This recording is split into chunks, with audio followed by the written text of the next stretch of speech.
सभी चाहते हैं जीतना, सभी जीतने के लिए प्रयास करते हैं।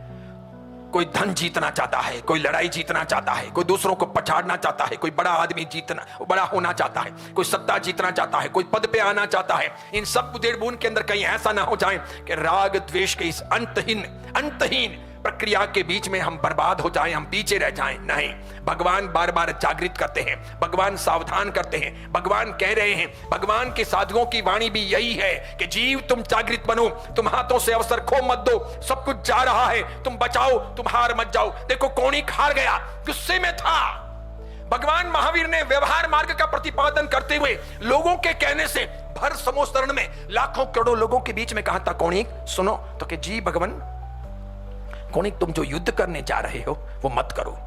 कौणिक तुम युद्ध करोगे, खूब घोर निकृष्ट कर्मों का अनुबंध होगा, व्यापक मात्रा में हिंसा होगी, खूब जनहानि होगी, खूब धनहानि होगी, लोगों की भावनाएं बदल जाएगी, अत्यधिक मात्रा में कषायों का अनुबंध होगा, कौणिक खूब पीड़ा होगी, जीव भव भ्रमण कर बैठेगा, कौणिक तुम मर करके नरक में चले जाओगे, कौणिक छठी नारकी में जाओगे, छठी नरक में चले जाओगे, ऐसे कर्म बांधोगे। ये मेरा ज्ञान कह रहा है कौणिक, मैं तुम्हें निवेदन करना चाहता हूं तुम युद्ध मत करो।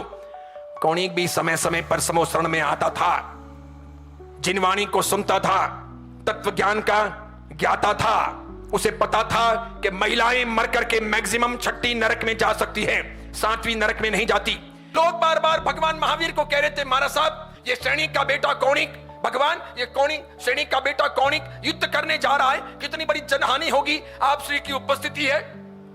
कभी कभी आपकी देशना सुनने के लिए समोसरण में आता है, भगवान आप फरमाइए उस कौणिक को सद्बुद्धि मिले, वो युद्ध ना करे। तो एक बार जानते हुए भी, पता होते हुए भी भगवान ने व्यवहार मार्ग का प्रतिपादन करते हुए कौणिक से कहा, युद्ध मत कर कौणिक, छोड़ दे, 7वीं छठी नरक में चला जाएगा, मत कर। कौणिक क्या बोला, भगवान छठी में तो औरतें जाती हैं, 7वीं में जाना पड़े तो भी मंजूर, लेकिन युद्ध होगा। 12.5 साल तक युद्ध चला और कौणिक छठी नरक में चले गए। भगवान ने चेताया था, हमको भी चेताने वाले धर्म ग्रंथ हैं, धर्म आराधन है, मंदिर है, उपाश्रय है, स्थानक है, विशेष करके धर्म गुरु हैं, आगम शास्त्र हैं और बड़े बड़े आचार्य भगवंतों के ग्रंथ हैं। रोज वे स्पंदन देते हैं। इसीलिए तो धर्म जागरण के लिए गांव गांव साधु जाते हैं, घर घर जाते हैं, धर्म लाभ देते हैं। एक रोटी भी वारते हैं ना तो आप पर बहुत उपकार करते हैं, आपके जीवन को, मन को, विचारों को, भावनाओं को बदलने के लिए आते हैं, आपको दिलवाने के लिए आते हैं, दान की परंपरा जिंदी रखने के लिए आते हैं, आप में दया भाव, देने का भाव, करुणा भाव और कषायों को छोड़ने का भाव जागृत करने के लिए आते हैं।